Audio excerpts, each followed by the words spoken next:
Time for our draft of the drafts that most shaped franchises in good ways and in bad ways. And Peter, we have an intriguing trivia question for you. 1964 has the record for the most Hall of Famers selected in one draft class at 11.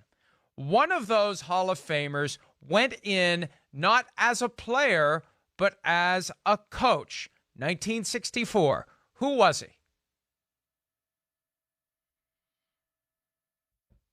Round 7 taken by the Detroit Lions.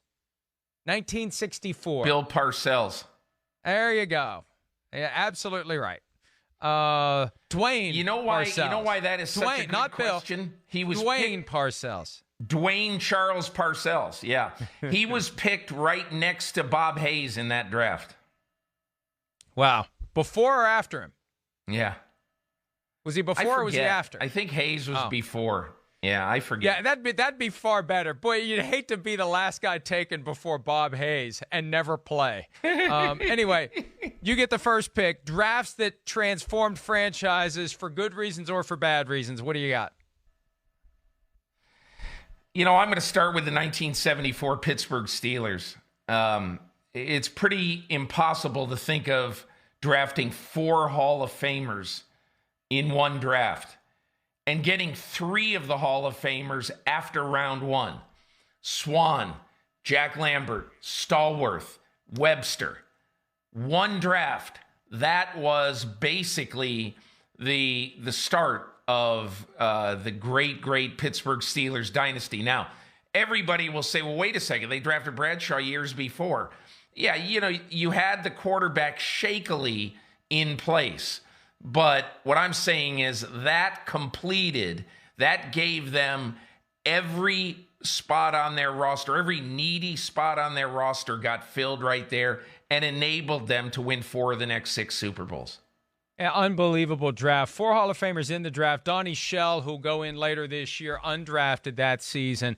Unbelievable performance by the Steelers. And Kevin Colbert, the GM of the team, has cited that example getting ready for this year's draft because back in 74, there weren't pro day workouts. There weren't private workouts. There weren't 30 players who came in to visit before the draft. They had to rely upon their evaluation of the players, of their evaluation of the film, and they did it better than anyone ever did it that year. All right, I'm torn between positivity and negativity. I'm going to start with positivity, Peter, and I did a little research today. This is before my time. I wasn't alive yet, but the 1958 Green Bay Packers had one hell of a draft because they found 3 Hall of Famers that year in Jim Taylor, Ray Nitschke, and now Jerry Kramer, who's made it within the past year or two.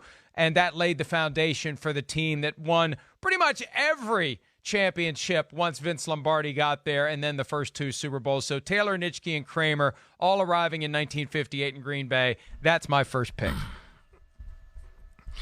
Okay, so I'm going to give you a negative right now, but it's not going to be one that you would expect. And it's the 2004 Oakland Raiders. And I have vivid recollections of this year in this draft.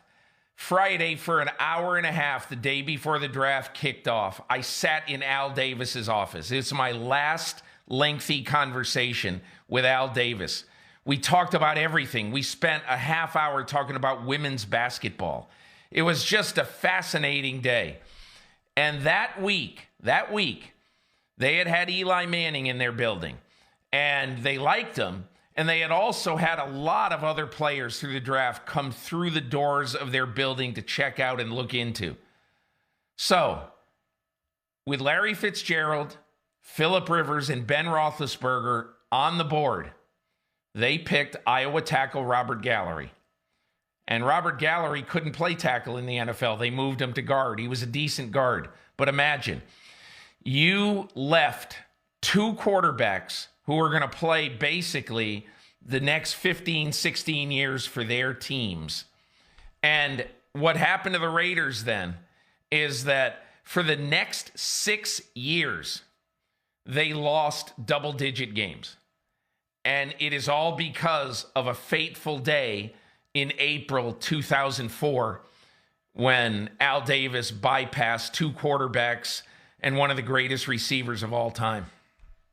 And let me throw the little PS onto that. Instead of making it a separate pick, it was 3 years later that the Raiders took Jamarcus Russell when Calvin Johnson was on the board. So it just fueled that slide that continued into the next decade, and ultimately they made it to the playoffs one time, but they still are struggling to get out of that post-Super Bowl funk from 18, now 19, almost 19 years ago. All right, next one for me, and I'm going to stay positive again. I'm going against my nature here.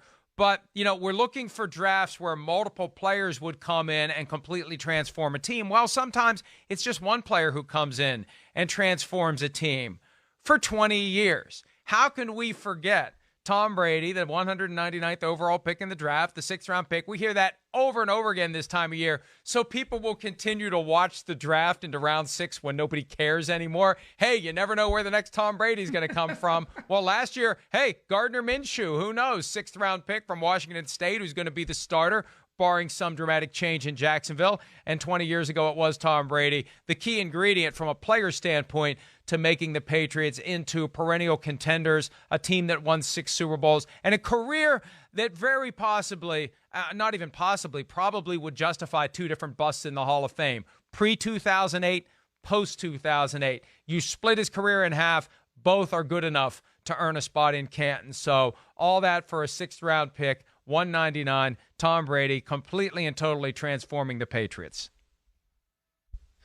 Mike, I'm going to bypass what I really wanted to do here in a negative way because I just did the negative Raiders. I'm going to bypass a combo platter of the Cleveland Browns with the first picks in the 1999 and 2000 drafts and taking Tim Couch and Courtney Brown. And believe me, I'm not blaming Tim Couch because Tim Couch would have been a good NFL quarterback. I will not call him a bust.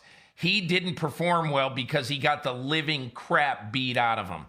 And you ask anybody there in 1999, Couch was a really good player who just got beat up. But be that as it may, first pick in the draft 2 years in a row, and neither of them helped be a winning team.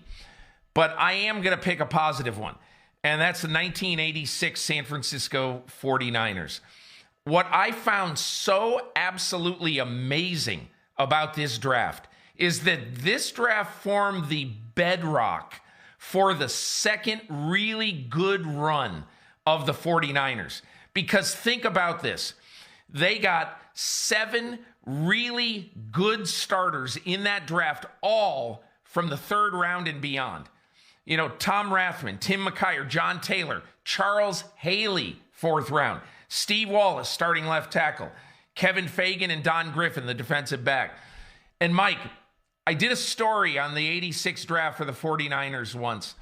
And Bill Walsh, what I really loved about his player analysis before the draft is that he believed that if he saw a guy at a smaller college make 8 or 10 really good plays, well, when he came up to be coached by many better coaches, we could coach him to do that every play. And you know who in that draft he was talking about? Charles Haley from James Madison. And as nutty a career as Charles Haley had, it still ended up with a gold jacket in Canton, and he helped 2 teams get to Super Bowls, San Francisco and Dallas. So kudos to Bill Walsh for believing that in the 4th and 5th rounds, you can find guys to be the bedrock players on a Super Bowl team.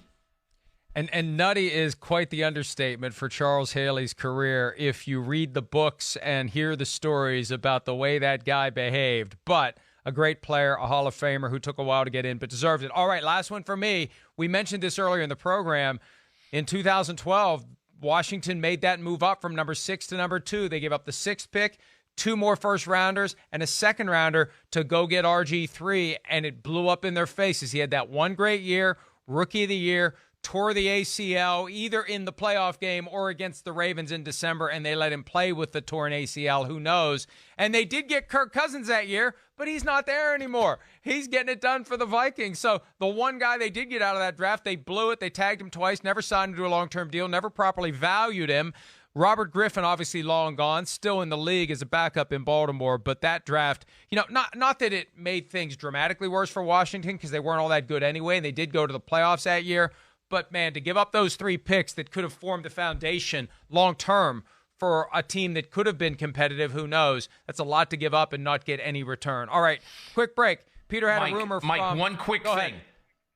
One quick thing. I want to read the book one day from Kyle Shanahan and what it was like to coach RG3 that first year, if he's ever going to tell everything he really feels. Because I'm not positive what he really feels, but my opinion has always been that Mike and Kyle Shanahan wanted Kirk Cousins that year, and the owner wanted RG3.